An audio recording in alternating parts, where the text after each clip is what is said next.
Chapter 12. The Unraveling. The rest of the night was a blur. Jack cooked like a man possessed.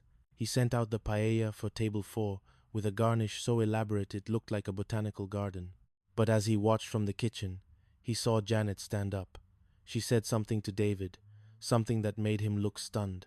She didn't wait for him. She walked out of the restaurant, her head held high, leaving her wine untouched.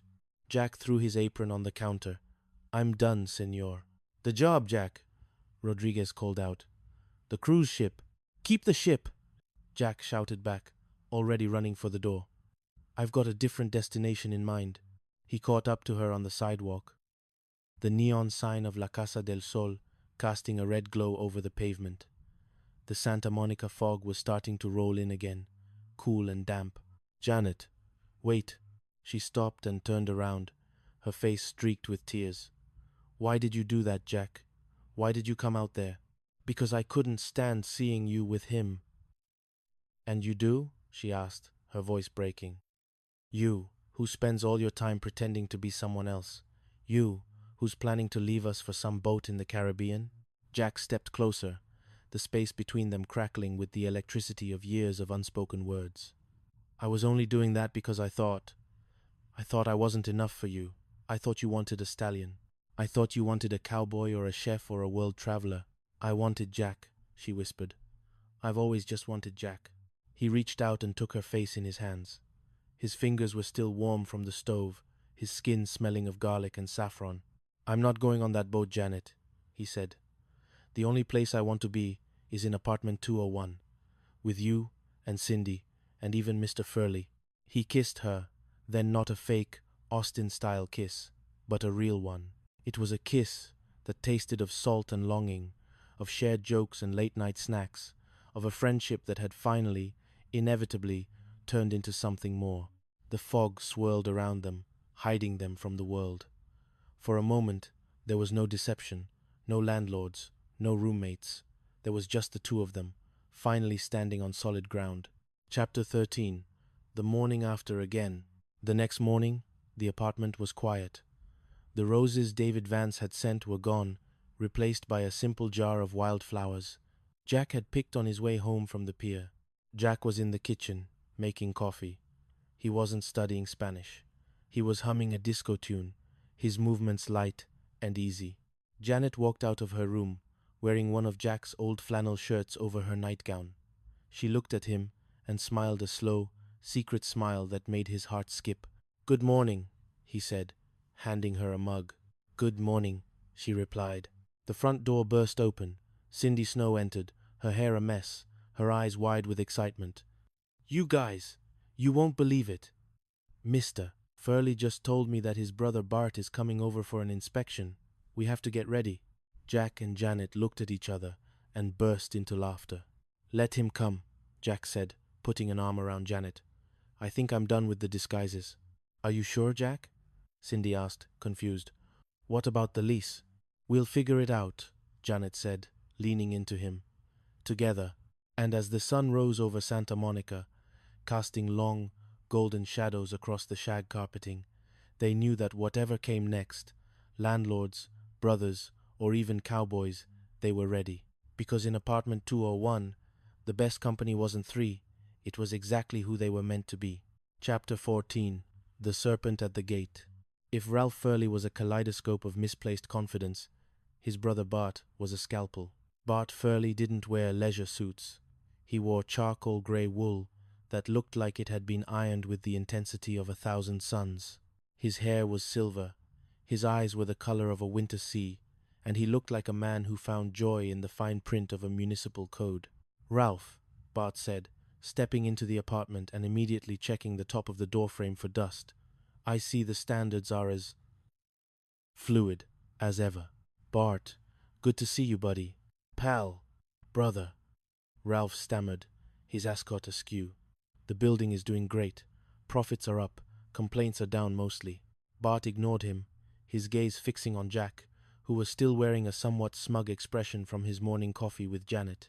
"And these are the tenants?" Bart asked, his voice cold. "A florist, a secretary, and you, Mr. Tripper, is it?" Jack said, extending a hand. Nice to meet you. Bart didn't take the hand. Instead, he looked at the wildflowers on the table. Wildflowers? How? Rustic. Tell me, Ralph, is it common practice to allow young men to share living quarters with two attractive women in this neighborhood? Jack's special, Bart, Ralph interjected, his voice high-pitched. He's safe, you know? He's not interested in flowers. Well, except the kind Janet sells.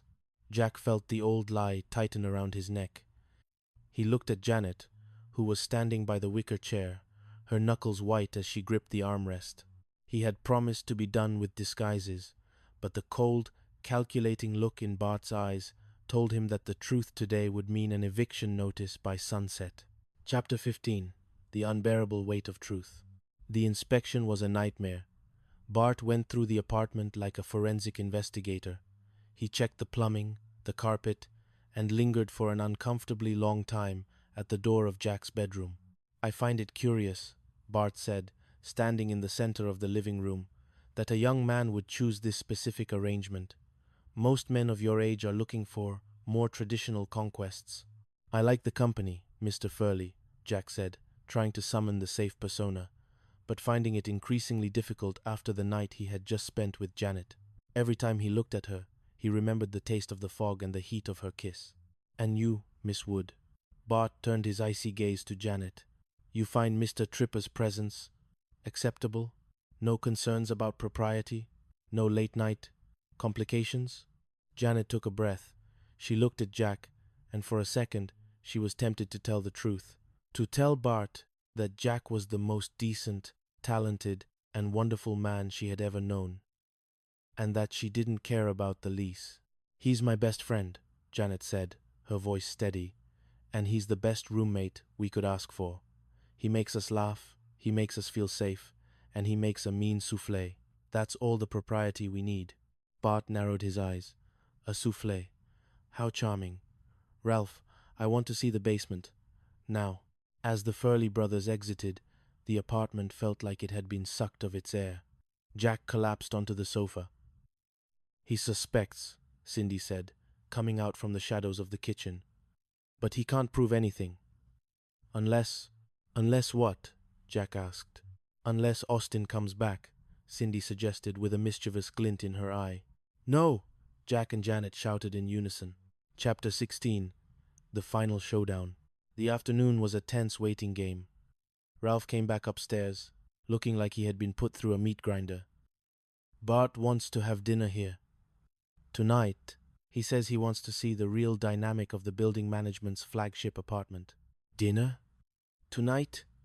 Jack stood up, his professional instincts kicking in. I don't have enough saffron.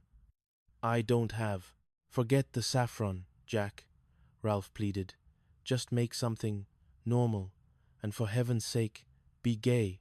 Be gayer than a chorus line at the Hollywood Bowl. The dinner was a masterclass in awkwardness.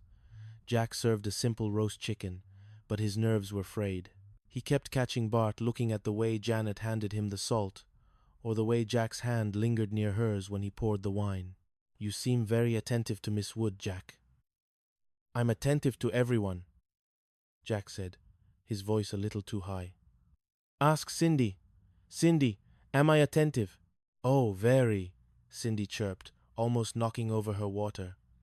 He noticed my new earrings immediately. Bart smiled, a thin, predatory expression. I've seen this before. Ralph, you are a fool.